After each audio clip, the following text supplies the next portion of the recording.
Can I take a step further? Add a little bit more challenge here. Oh, absolutely. Now that we know, so now that we know what's happening, we know that there might be a problems. How about drilling into the root causes? How about looking really behind what's there, and learning from there, and using that data to improve our operations? Absolutely, we can do that for sure. So let me just thank you.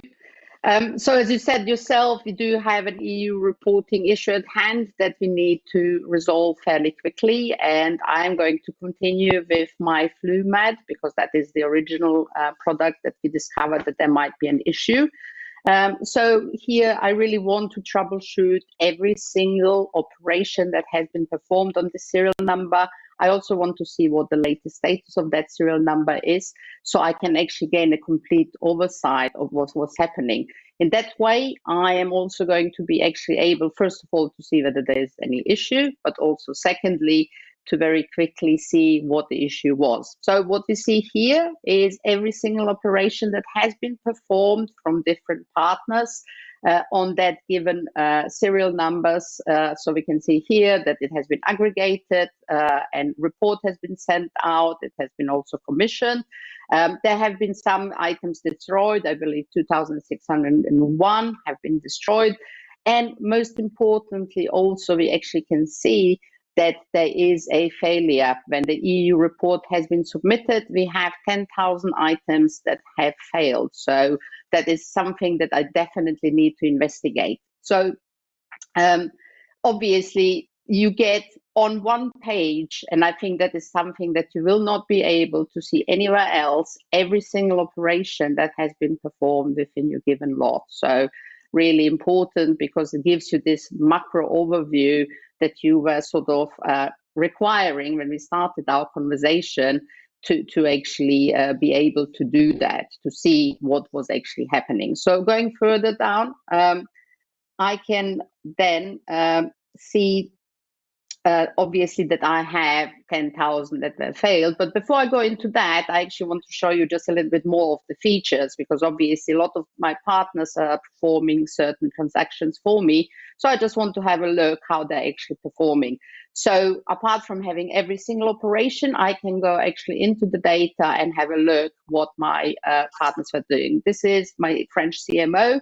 And obviously he's aggregating for me. He's also doing the commissioning, de-aggregating. And what we can see here is a really nice feature, very neat, whereby you can actually see a timeline when certain transactions have been performed with a little capture, which actually explains what events have been performed within a given time.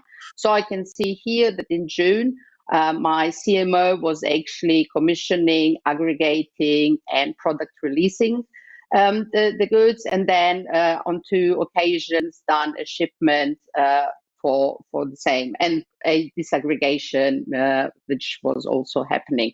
So I can actually again see every single thing that has been done. My next step is actually to have a look at what my 3PL was doing, and I can see, you remember we had 3,601 items that have been destroyed. It happened actually at the warehouse, and I can see when it actually happened as well. So that was just a slight sideline to actually show you that it's not just all operations that you are able to actually view very precisely further. How is your CMO performing? What is your 3PL doing? And so on, so that you have actually an overview as such. But what we are really investigating is obviously our 10,000 failures in Europe. So to do that, I'm actually going to switch to the tabular view, whereby I can see by date every single transaction historically sort of ordered that was happening on those serial numbers.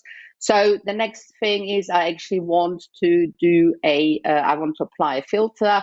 And within my filter, I'm going to state that the reason that the message failure actually happened in Sweden, as we've seen in Sweden.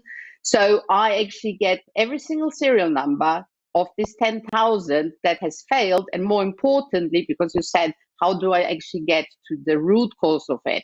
So going into every single detail, I actually see that it says bad lot. So within that, we know that there has been a mismatch of data. Actually, my original lot, if you remember from the beginning of the screen, was lot 1.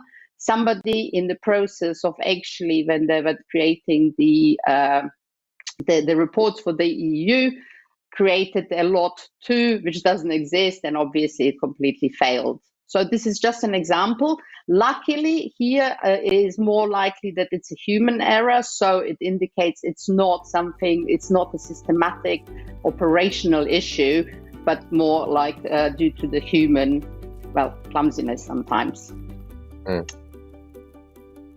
Nice. Good work. I'm impressed, to be honest, already at this stage.